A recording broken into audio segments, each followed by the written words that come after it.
नमस्कार दोस्तों, स्वागत है आपका मेरे एक और ब्लॉग में, जहाँ पे मैं फिर से सब्जियों को हार्वेस्ट करने वाली हूँ। जैसा कि आप देख पा रहे होंगे कि मुझे गार्डनिंग में बहुत दिलचस्पी है और ये इंटरेस्ट मुझे बचपन से है, लेकिन मुझे कभी भी इन चीजों में एक्सेल करने का मौका नहीं मिल पाया। लेकिन अब मेरा मानना है कि हमें जिन चीजों में खुशी मिलती है, हमें वो चीज जरूर करनी चाहिए, ताकि कभी हमें बाद में रिग्रेट ना हो कि हम ये चीज़ कर सकते थे और हम ये चीज़ कर नहीं पाए। और मैं नहीं चाहती कि लाइफ में कभी भी ऐसा हो। तो चलिए अब करते हैं थोड़ी सी हार्वेस्ट की बात। इस ग्रो बैग में मुझे ब्रिंजल काफी टाइम से दिख रहा था और मैं इसके बड़े होने का इंतजार ही कर रही थी, और आज फाइनली मैंने इसे हार्वेस्ट कर ही लिया। वैसे तो आज सब्जियां हार्वेस्ट करने की कोई इच्छा नहीं थी, लेकिन काफी दिनों से नजर करेलों पर थी, तो सोचा आज इन बेचारों को मुक्ति दे ही देती हूँ। ये भी क्या याद रखेंगे। दूसरी जगह भी दो छोटे छोटे ब्रिंजल लगे थे, एक तो खराब था लेकिन दो ठीक थे। उसके बाद थोड़ा सा आगे बढ़ी तो यहाँ देखा एक परोड़ लगा हुआ है, तो सोचा स्नेक गॉड को भी हार्वेस्ट कर देती हूँ,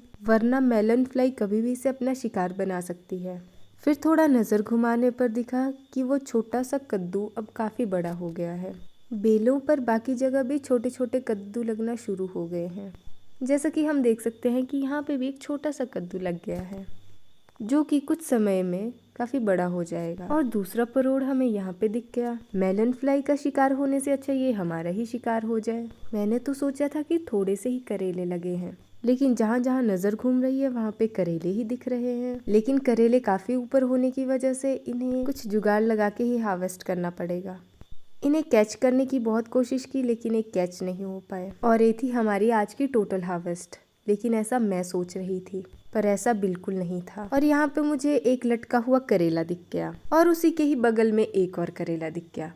साथ में तीसरा करेला भी था, लेकिन वो छोटा था, उसे बाद में हार्वेस्ट करेंगे। अरे ये क्या, दो और करेले? हाँ, ये वही हैं जो हमने अभी हार्वेस्ट किए। फिर मुझे कुछ ध्यान में आया कि मैंने यहाँ पे भी एक करेला देखा था, जो कि सच था, और इसे भी मैंने पिटारे में रख दिया। लेकिन ये पूरी हार्वेस्ट नहीं थी, क्योंकि अभी काफ़ी चीज़ें थी जो इसमें ऐड करनी थी, और जो अभी ऐड हो रहा है ये थी वो हार्वेस्ट जो मैंने सबसे पहले की थी। और यहीं पे मुझे दो करेले और दिख गए, एक तो ये और दूसरे महाशय थे ये। और ये दो भाई साहब जो अकेले ऊपर लटके हुए थे, शायद ये मेरे से बचने की कोशिश कर रहे थे, लेकिन इन्हें नहीं पता कि ये नहीं बचेंगे, और इनकी वजह से यहाँ पे दो करेले और चपेट में आ गए। इसलिए मैंने सबसे पहले इन दो करेलों को ही हार्वेस्ट किया। इन दो करेलों को तो मुक्ति मिल गई, और सही समय पर मिल गई। इन पर भी मेरी नज़र काफ़ी दिनों से थी, लेकिन कॉलेज के चलते मैं इनको हार्वेस्ट नहीं कर पाई और ये सारे बचे रहे। और अब बारी थी उन दो लटके हुए करेलों की, जो कि शायद मेरे से बचने की कोशिश कर रहे थे, लेकिन नहीं बच पाए। और मैंने एक एक करके दोनों को ही हार्वेस्ट कर लिया।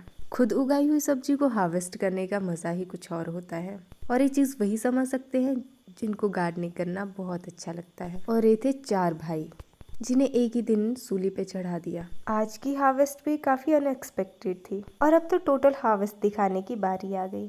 अब मिलेंगे हम नेक्स्ट ब्लॉग में, तब तक के लिए राधे राधे।